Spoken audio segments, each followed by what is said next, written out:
ವೀಕ್ಷಕರೇ ನಮಸ್ಕಾರ. ನೀವು ನೋಡ್ತಾ ಇದ್ದೀರಾ ಆರ್ ಮ್ಯಾಕ್ಸ್ ಕನ್ನಡ. ನಾನು ಅಶ್ವಿನಿ ಭಟ್. ಆಷಾಢ ಮಾಸದ 3ನೇ ಶುಕ್ರವಾರ ಹಿನ್ನೆಲೆ ಮೈಸೂರಿನ ಚಾಮುಂಡಿ ಬೆಟ್ಟದಲ್ಲಿ ಭಕ್ತ ಸಾಗರವೇ ಹರಿದು ಬಂದಿದೆ.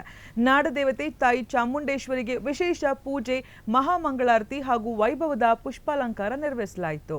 ಇದೇ ವೇಳೆ ನಟ ದರ್ಶನ್ ಅವರ ಅಭಿಮಾನಿಗಳು ತಮ್ಮ ನೆಚ್ಚಿನ ನಟ ಶೀಘ್ರ ಬಿಡುಗಡೆಯಾಗಲಿ ಎಂದು ತಾಯಿ ಚಾಮುಂಡೇಶ್ವರಿಯಲ್ಲಿ ವಿಶೇಷ ಪ್ರಾರ್ಥನೆಯನ್ನ ಸಲ್ಲಿಸಿದ್ರು. ಈ ಕುರಿತ ಒಂದು ವರದಿ ಇಲ್ಲಿದೆ ನೋಡಿ. ಚಾಮುಂಡಿ ಬೆಟ್ಟದ ಆಷಾಢ ಮಾಸದ ಶುಕ್ರವಾರದ ಹಿನ್ನೆಲೆಯಲ್ಲಿ ಚಾಮುಂಡಿ ಬೆಟ್ಟ ಭಕ್ತರಿಂದ ಕಿಕ್ಕಿರಿದು ತುಂಬಿತ್ತು. ಮುಂಜಾನೆಯಿಂದಲೇ ಸಾವಿರಾರು ಭಕ್ತರು ತಾಯಿ ಚಾಮುಂಡೇಶ್ವರಿಯ ಆಶೀರ್ವಾದ ಪಡೆದರು.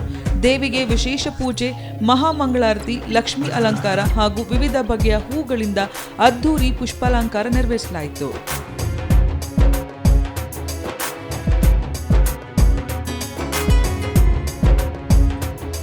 ಭಕ್ತರ ದಟ್ಟಣೆ ನಿಯಂತ್ರಿಸುವ ಉದ್ದೇಶದಿಂದ ವಾರಾಂತ್ಯದ 3 ದಿನಗಳ ಕಾಲ ಖಾಸಗಿ ವಾಹನಗಳ ಪ್ರವೇಶಕ್ಕೆ ನಿರ್ಬಂಧ ಹೇರಲಾಗಿತ್ತು.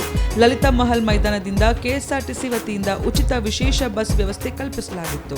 ಬೆಳಗ್ಗೆ 5:30ರಿಂದ ರಾತ್ರಿ 10 ಗಂಟೆಯವರೆಗೆ ಸಾರ್ವಜನಿಕ ದರ್ಶನಕ್ಕೆ ಅವಕಾಶ ನೀಡಲಾಗಿದ್ದು, ಬೆಳಗ್ಗೆ 5:30ರಿಂದ 9:30ರವರೆಗೆ ಮಾತ್ರ ವಿಐಪಿ ದರ್ಶನಕ್ಕೆ ಅವಕಾಶ ಕಲ್ಪಿಸಲಾಗಿತ್ತು. ಅನಧಿಕೃತ ಶಿಫಾರಸು ಪತ್ರಗಳಿಗೆ ಅವಕಾಶ ನೀಡಲಿಲ್ಲ.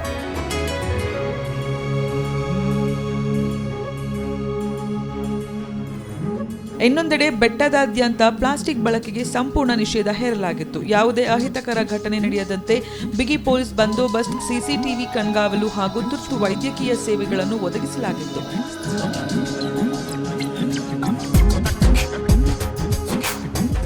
ಇದೇ ವೇಳೆ ನಟ ದರ್ಶನ್ ಅವರ ಅಭಿಮಾನಿಗಳು ತಮ್ಮ ನೆಚ್ಚಿನ ನಟನ ಭಾವಚಿತ್ರವನ್ನು ಕೈಯಲ್ಲಿ ಹಿಡಿದು ತಾಯಿ ಚಾಮುಂಡೇಶ್ವರಿಯ ದರ್ಶನ ಪಡೆದರು.